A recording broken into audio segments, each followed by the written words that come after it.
Hey guys, it's Biggs. Welcome back. Today, I was cleaning up the fish room a little bit. We're all still kind of in a lockdown, so going through puttering and cleaning up stuff, and I came across something that kind of gave me an idea for a unique little video for you guys. So today, I know we can't get ready for one now, but eventually, fish show season is going to be upon us again. I know that's a big thing usually in the spring up in Canada and in the fall. And right now, maybe the spring we're not doing it, but the fall we will. So time now is we can start getting prepared. So today we're going to talk about things that you got to do, things you got to need to know if you're getting ready for a fish show.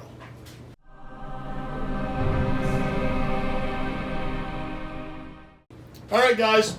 Now, I've shown you guys a video before, and I'll put the link up here in the corner. When I was down speaking at the Keystone Clash one year, I was also their head judge. And there's a lot of things that go into play once you're actually at the show. Now, I want you to watch that video to learn everything you need to know about showing fish and how to get ready for the show. But the topic for today I want to talk about is the stuff when you're getting ready to leave your house with all your show entries, everything that you need to know to bring with you. Make it easy, make it safe for your show entries, because nothing worse than spending all that time growing up that show entry and then screwing up to the last little minute as you're just getting ready to either put it in a bag, a bucket, or even worse, just letting it out into the tank at the show. So let's get into it. Now, first and foremost, the thing that you really need to know first, before anything, even before you even thinking about entering a show, is you got to know the rules. Every club that puts on a fish show may have different rules. And trust me, some of them are really different than others. Okay? Now, if you guys have followed that other video and followed what I've done, you've taken that fish out of your normal aquarium and you've probably put it into a smaller aquarium and gradually gotten it into more what I'd call the smaller tank, which is going to end up being the final show tank. Now, there are some clubs, like the American Cichlid Association, I'll just use that as an example, that actually provide the aquariums and they're all the same size. So then you don't have to worry about it. But if you're entering that show, you'll also know what the rules, exactly what's being provided for you and what's not, and what's required of you.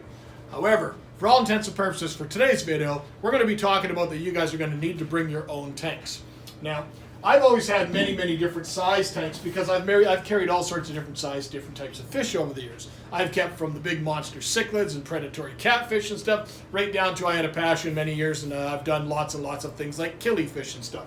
So having a variety of size tanks around is very important.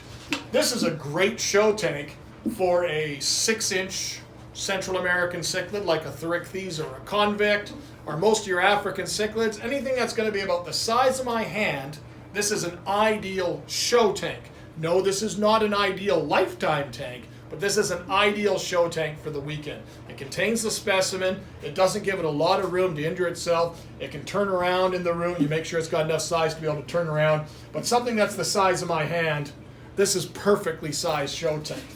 You know, and depending on what type of fish is going to be required, these are nice little goldfish bowls. Most rules will generally have something required that it has a flat surface and it does distort. This thing, for most intents and purposes, this one's hand-blown glass, so it looks like that antique glass, so it might not be the best option, but you're going to use what you're going to have. Sometimes you might have to. Back in the day when I was showing fish a lot, I would get custom-made what I called sets. So I'd have a tank this size with a tank that's exactly 1 inch smaller, that nested inside one that was smaller and smaller and smaller. And then when I was going to the show, I could categorize, maybe I had 2-3 sets like that. And if I'm entering a cory or a killie or a rainbow fish or a bigger cichlid, I could then figure out what size tanks I need. And if they all nested inside each other, it made it real easy for me transporting everything to the show. Okay? So tanks is number one, that's critical, right? One thing that I'm very much an advocate for is I very love going to these events. The purpose of a lot of these events, everyone says it's to garner interest from the public. If that is honestly your true factor, then don't put all these gorgeous fish in bare glass tanks with nothing. Okay, I've judged rainbow fish classes, which are fish that will only shine if they're really put into a beautifully planted tank. It doesn't have to be live, they'll look better in live, but like lots of cover, lots of decoration, that sort of stuff, and they'll feel them really show off their colors. Nothing worse than taking it out of that tank and hauling it to a show and putting it in a clear glass tank with no background, no substrate, on a stand that's lit up where it can't see. It looks like infinity below it and it can't see. There's just holes into space. And they saran wrap the top and then it's against a white wall. How well do you think that rainbow fish is going to show? poorly. I can tell you by experience it's going to show poorly. But if you don't know the rules, you don't know the rules. So make sure you read them. So some rules will allow for a background. This background, you can see, this is from an old show. I had a pair of Barbados, I think it was, a pair of Barbados Coreys back in the day, back when it was called Corridors. But before that sticker went on there, I had a blue background or I had a black background that made it flexible for me depending on what species I was showing off. If you take an all black or dark brown fish and put it in a tank against a black background, it's going to be almost invisible, even with light from above. But you take something that's lighter colored and it pops, or something that's bright blue or bright orange like a Malawi cichlid, you put it on a dark color, all of a sudden it really shows off better. Some shows will allow you the use of substrates. I personally like the use of nice natural substrates, but different types of sands and stuff like that, this may not be natural. It's a natural sand, it's colored. It's by Ultra Reef, which was by Estes, and this is a bright red sand. Now you take a bright, like a salt and pepper Corey, Coriodoris paleatus, or any one of those darker type Coreys, or a Pleco, or anything like that that's a dark color, and you put them in a tank and put it on bright red substrate, it might show off really well. So it's basically marketing. You're advertising that product to show off to its best potential. You can do everything in the conditioning side, then it's up to the fish to kind of strut itself in the ring, right? So that's it. Tanks, substrates, backgrounds. We've got to know the rules, right?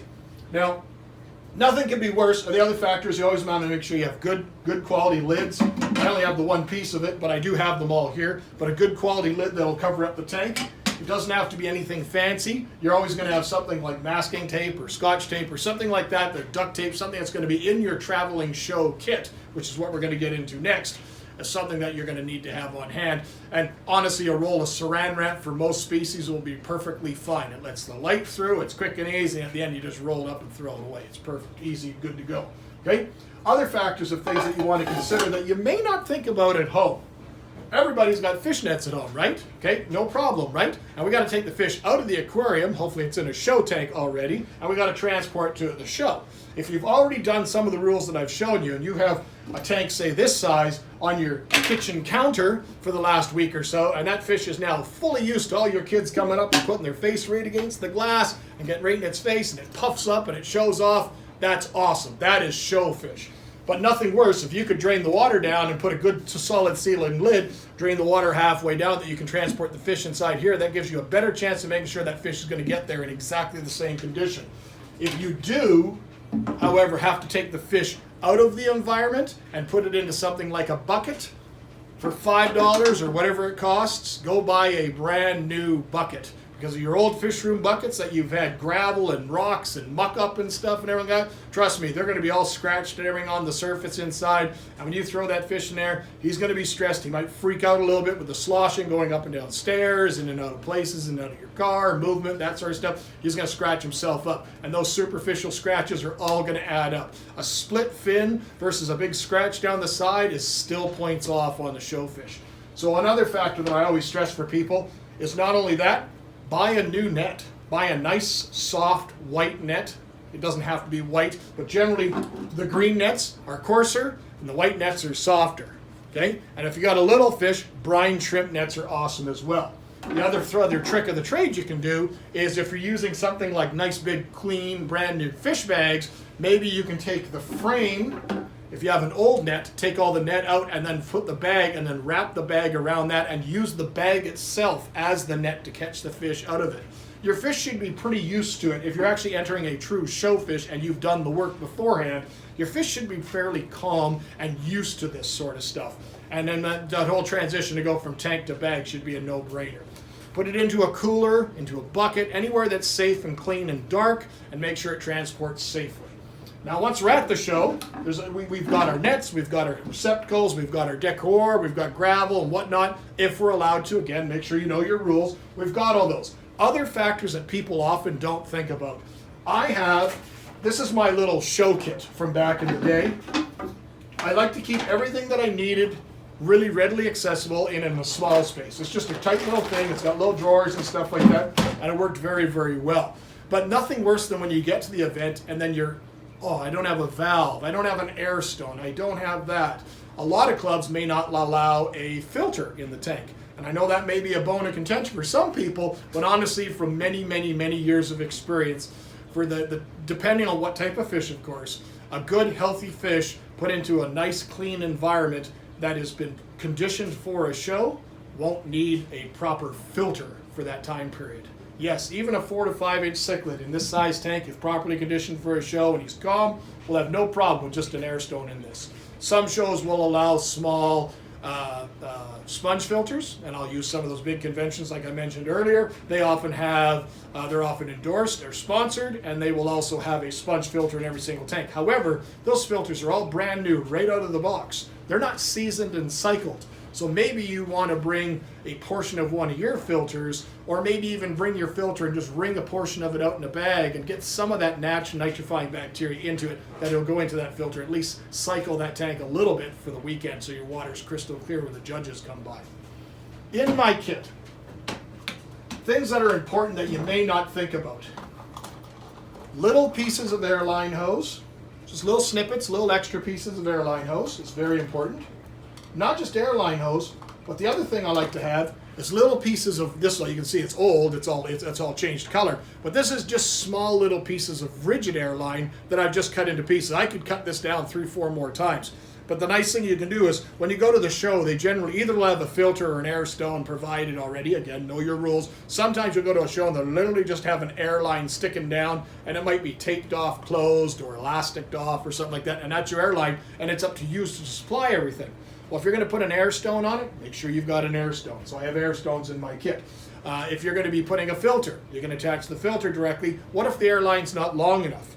Well, sometimes they'll have extra airline, but in my kit I carry these little rigid pieces of airline, and I carry little soft pieces of airline. I can join whatever I need together to get me going for the show. Little things, you might not think of it as that important now, but if you have them all with you in one nice, concise, easy to find place, it makes sense.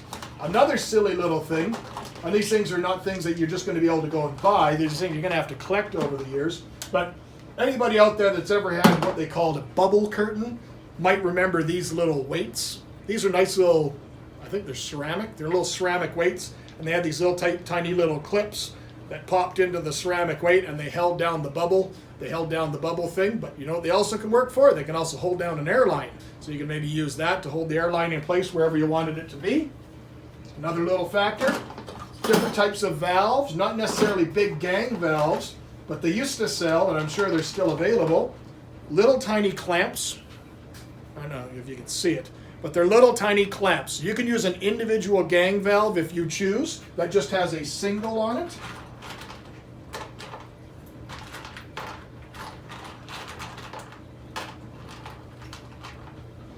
Like something like this, that goes from one place, and you can adjust the airflow with one, or any of these little types of clamp type things. They work very well. Here's another little one made out of metal, and they're very easy and fine and quick and easy to adjust right there at the show. Cable ties, I've seen it where I come in the morning and people are moving stuff around quick, and all of a sudden your airline gets bumped and your airline's knocked out of the tank. Quick little cable tie will attach it to wherever it needs to be attached. It'll hold everything together for you. What else we got in here? Other little things that I like to keep in here.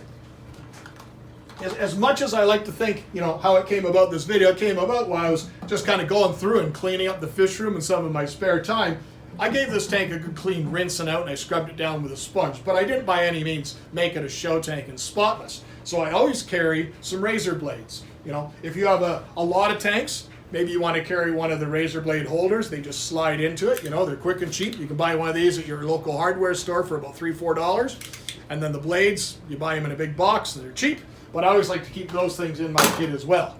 And one last thing and most important thing is I always have towels. Now my preference, this is a fish room towel. I just don't know where any of the ones I had for the show. But if I was going to be doing a show, I would probably have on hand, I would probably run to the dollar store and get a little pack of those microfiber type cloths and stuff like that.